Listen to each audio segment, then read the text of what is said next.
Welcome to Sasika kitchen. இன்னைக்கு நம்ம கிச்சனில் புடலங்காய் கட்லெட் பண்ணலாம். பொதுவாக புடலங்காயை வச்சு கூட்டு பொரியல் இந்த மாதிரி தான் பண்ணுவோம். இந்த மாதிரி கட்லெட் பண்ணி கொடுத்தா குழந்தைங்களும் விரும்பி சாப்பிடுவாங்க. அதுக்கு நம்ம அந்த புடலங்காய் எடுத்துக்கணும். நல்லா பெரிய சைஸ் புடலங்காயை எடுத்துக்கோங்க. எடுத்து இந்த மாதிரி ரவுண்டாக நம்ம கட் பண்ணி எடுத்துக்கிடுவோம். கட் பண்ணி எடுத்துட்டு உருளைக்கிழங்கு 2 உருளைக்கிழங்கு வேக வச்சு எடுத்துக்கிறோம். மீல் மேக்கர் ஒரு 25 கிராம் மீல் மேக்கரை நல்லா சுடுதண்ணியில் போட்டு ஊற வச்சு நல்லா தண்ணி இல்லாமல் புழிஞ்சு நம்ம எடுத்துருக்குறோம். இப்போ முதல்ல நம்ம மீல் மேக்கரையும் வெங்காயம் ஒரு 5 வெங்காயம் எடுத்துக்கிறோம். பூண்டு ஒரு 5 பூண்டு, சின்ன பிஞ்சு இஞ்சி எடுத்துக்கிறோம். அடுத்து சீரகம், சோம்பு, ஒரு சின்ன துண்டு பட்டை எடுத்துருக்குறோம். இந்த மீல் மேக்கரையும் இந்த வெங்காயம், பூண்டு, இஞ்சி எல்லாத்தையும் நம்ம மிக்சியில் குறப்பாக அரைச்சி எடுத்துட்டு உருளைக்கிழங்கை மேஷ் பண்ணி நம்ம அப்படியே புடலங்காய் கட்லெட்டாக தான் ரெடி பண்ண போகிறோம். இதை எப்படி செய்யலாங்கிறத பார்க்கலாம். இப்போ முதல்ல நம்ம எடுத்து வச்சுருந்த மீல் மேக்கரை நம்ம தண்ணி இல்லாமல் நல்லா ஒட்டை புழிஞ்சு எடுத்துருக்கோம். இதை அப்படியே நம்ம மிக்சியில் குறப்பாக அரைச்சி எடுத்துக்கிடுவோம். இந்த மாதிரி புழிஞ்சு எடுத்துட்டு இதோட நம்ம எடுத்து வச்சுருந்த வெங்காயம், வெள்ளைப்பூடு இதையும் சேர்த்து ஒரு இதை அரைச்சிடுவோம். பச்சை மிளகாய் எடுத்துக்கிடுவோம். சொல்ல மறந்துட்டேன், பச்சை மிளகாய் 2 மிளகாயும் சேர்த்துக்குவோம். 2 பச்சை மிளகாயும் நம்ம சேர்த்துக்கிடுவோம் காரத்துக்கு. பச்சை மிளகாய், வெங்காயம், வெள்ளைப்பூடு, இஞ்சி, நம்ம எடுத்து வச்சிருந்த ஒரு சின்ன துண்டு பட்டை, சீரகம், சோம்பு இது எல்லாத்தையுமே நம்ம மிக்சியில் நல்லா குறப்பாக அரைச்சி எடுத்துக்கிடுவோம். எடுத்துட்டு மேஷ் பண்ணி டக்குன்னு பண்ணலாம். ரொம்ப வேகமாக இதை ரெடி பண்ணிடலாம் இந்த கட்லெட்டை. இப்போ இந்த மாதிரி நம்ம நல்லா குறப்பாக அரைச்சி எடுத்துக்கிட்டோம். இதில் நம்ம உருளைக்கிழங்கு 2 உருளைக்கிழங்கு வேக வச்சுருக்குறோம். அதையும் சேர்த்துருவோம். நம்ம நல்லா சேர்த்து நல்லா மேஷ் பண்ணிடுவோம்.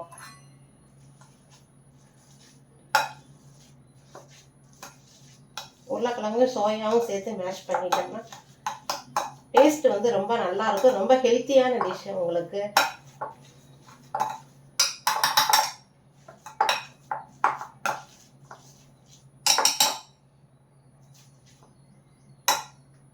இந்த மிக்ஸோட கொஞ்சோண்டு நம்ம கடலை மாவு சேர்த்துக்கிறோம்.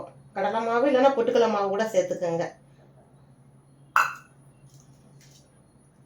கொத்தமல்லி, கருவேப்பிலை, கொத்தமல்லியை சேர்த்துருக்கோம் ஒரு பிஞ்சு. இதுக்கு தேவையான அளவு உப்பு சேர்த்துக்கிடுவோம். சேர்த்து நல்லா மேஷ் பண்ணி எடுத்து வச்சுக்கிடுவோம். அப்படியே நம்ம புடலங்காய்க்குள்ள ஸ்டஃப் பண்ணி அப்படியே நம்ம போட வேண்டியதுதான் கட்லெட்டு. ரொம்ப வேகமாக ரெடி பண்ணிடலாம்.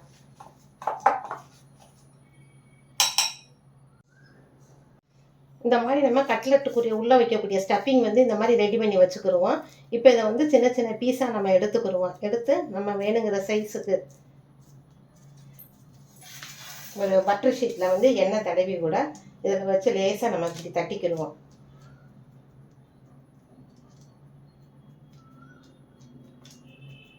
நம்ம புடலங்காய் சைஸுக்கு கட் பண்ணி எடுத்துக்கிடுவோம். உள்ளே வைக்கக்கூடிய ஸ்டஃபிங் அளவுக்கு. இந்த மாதிரி ஒரு கட்டர் மாதிரி வச்சுருந்தீங்கன்னா இந்த இதில் வச்சு கூட சேவ் பண்ணி கூட எடுத்துக்கலாம். இல்லைன்னா ஒரு கிண்ணத்தோட மூடியை கூட வச்சுக்கோங்க.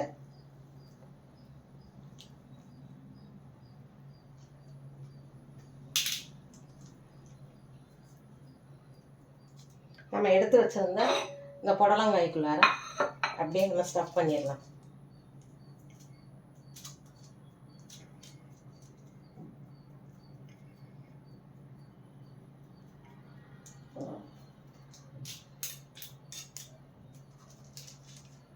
இதே மாதிரி பண்ணி நம்ம எடுத்து வச்சுக்கிடுவோம். அதுக்கப்புறம் நம்ம தோசைக்கல் தவாவில் போட்டு பிரெட் க்ரம்ஸ் தடவி நம்ம அப்படியே போட்டு எடுக்க வேண்டியதுதான். டேஸ்ட்டு ரொம்ப நல்லா இருக்கும்.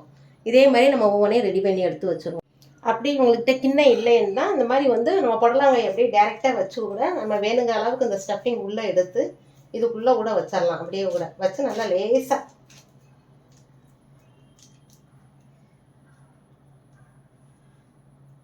அப்படியே வச்சு கூட நம்ம பிரெட் க்ரம்ஸ் தடவி கூட அப்படியே தோசைக்கல் தவாவில் போட்டு எடுக்கலாம்.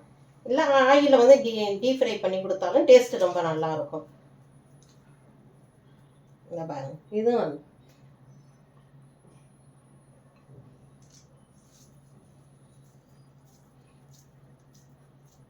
இப்படி ஸ்டஃப் பண்ணிவிட்டு அதுக்கப்புறம் நம்ம போட்டு எடுக்கலாம்.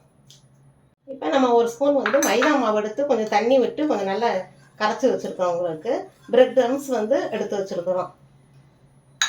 இப்போ நம்ம எடுத்து வச்சுருந்த இந்த ஸ்டஃபிங் இருக்குது பாருங்கள். இதை அப்படியே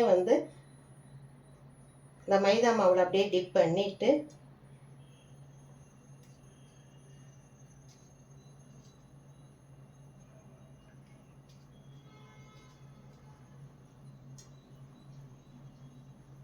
இதை நம்ம அப்படியே வச்சிடலாம்.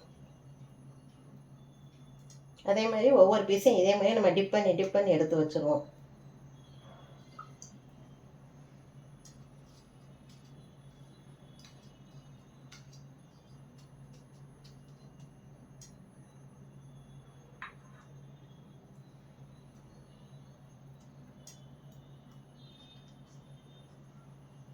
அடுத்து நம்ம தவாவில் போட்டு எடுத்துடலாம். இப்போ கடாயில் வச்சுருக்கோம். கடாயில் ஒரு 4 ஸ்பூன் எண்ணெய் சேர்த்துருக்கோம். நமக்கு அப்படியே நம்ம ஷாலோ ஃப்ரை மாதிரி பண்ணிடுவோம். எண்ணெய் காஞ்ச உடனே நம்ம எடுத்து இந்த மாதிரி ஸ்டஃப் பண்ணி வச்சுருந்ததை அப்படியே நம்ம போட்டு எடுத்துடலாம்.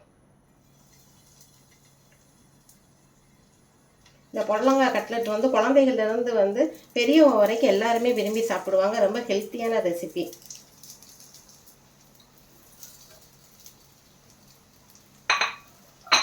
கொஞ்சம் நல்லா வெந்ததுக்கப்புறம் நம்ம திருப்பி விடலாம்.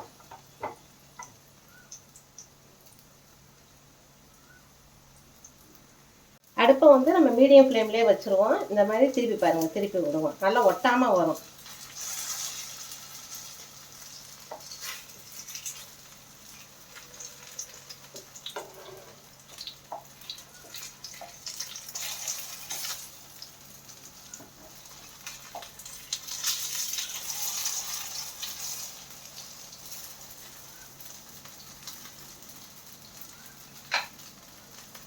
ஒரு 3 நிமிஷத்தில் எடுத்துடலாம்.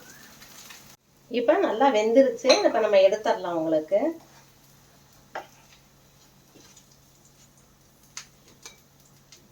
டேஸ்ட் வந்து ரொம்ப நல்லா இருக்கும். இதில் வந்து புடலங்காயில் செஞ்சதுன்னே சொல்ல முடியாது.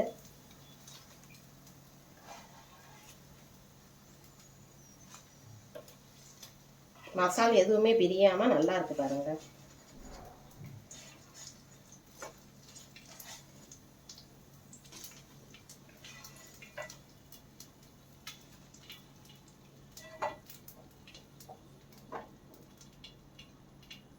புடலங்காய் கட்லெட் இந்த மாதிரி பண்ணி பாருங்கள். டேஸ்ட்டு ரொம்ப நல்லா இருக்கும். உங்கள் கருத்துக்களை கமெண்ட் பாக்ஸில் தெரியப்படுத்துங்க. ஷஷ்டியா கிச்சனை உங்களுக்கு பிடிச்சிருந்தா லைக் பண்ணுங்கள், ஷேர் பண்ணுங்கள், சப்ஸ்கிரைப் பண்ணுங்கள். Okay, by.